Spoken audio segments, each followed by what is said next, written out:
AI is here to stay, but it could never replace you.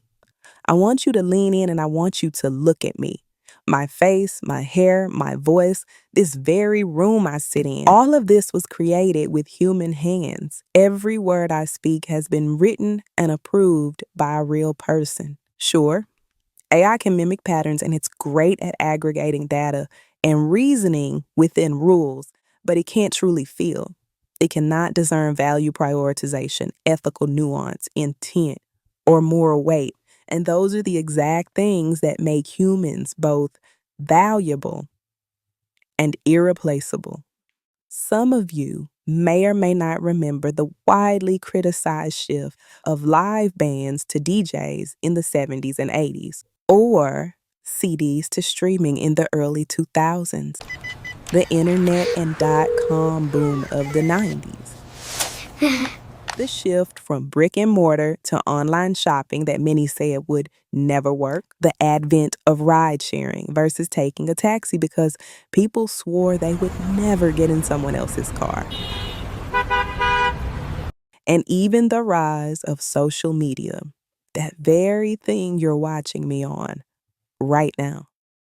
Every shift in culture felt threatening at first, and still humans persevered, adapted, and life moved on. It is okay to be fearful because that is fully human. It's not okay to wallow in that fear. AI could never replace you, but what it will do is reshape the way you create. It's going to reshape the way you work, connect, and it's also going to open new doors to opportunities and freedom in how we choose to live our everyday lives. In music and film, AI is already being used.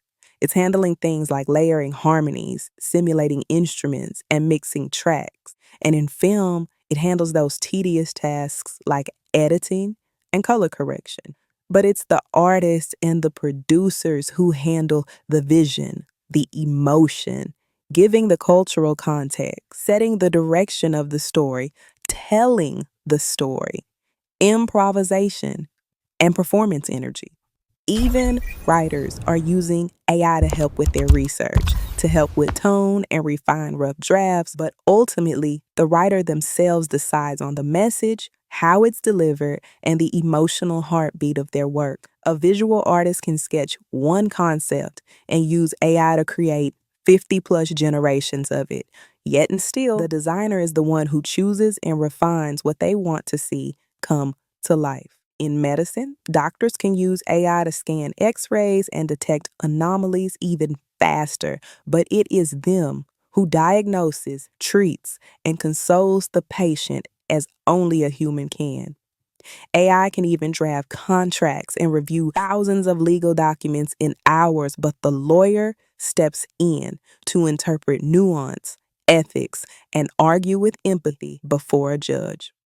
Entrepreneurs can use AI to analyze markets. They can automate tasks and model pricing while freeing themselves to focus on vision, leadership, and the building of relationships. AI can translate languages in real time, breaking barriers between human connection. A Korean grandmother could video chat her Brazilian granddaughter, both of them speaking their native tongues, but both of them fully understanding one another. AI tutors can adapt to a student's pace.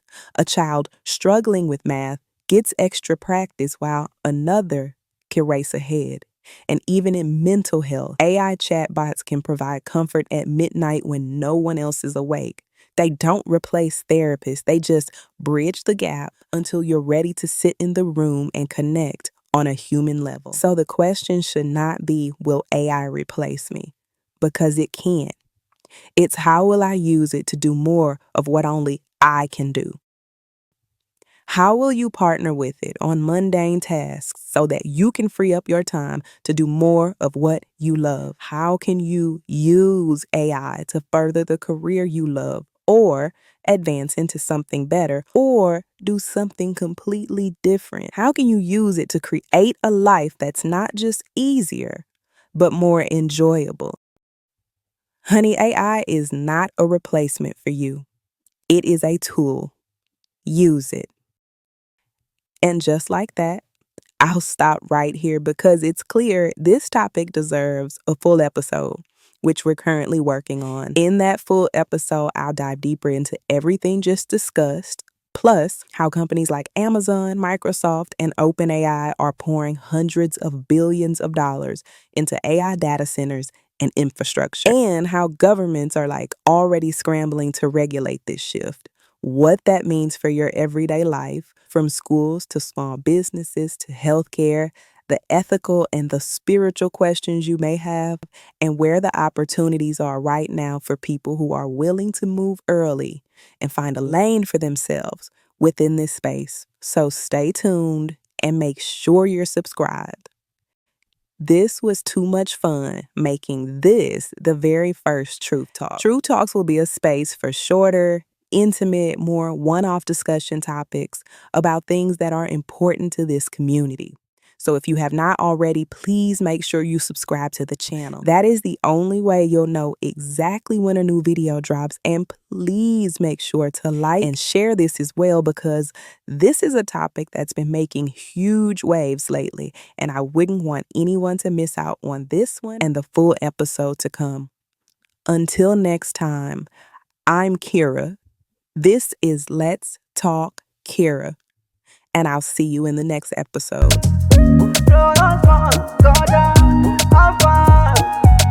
It's a good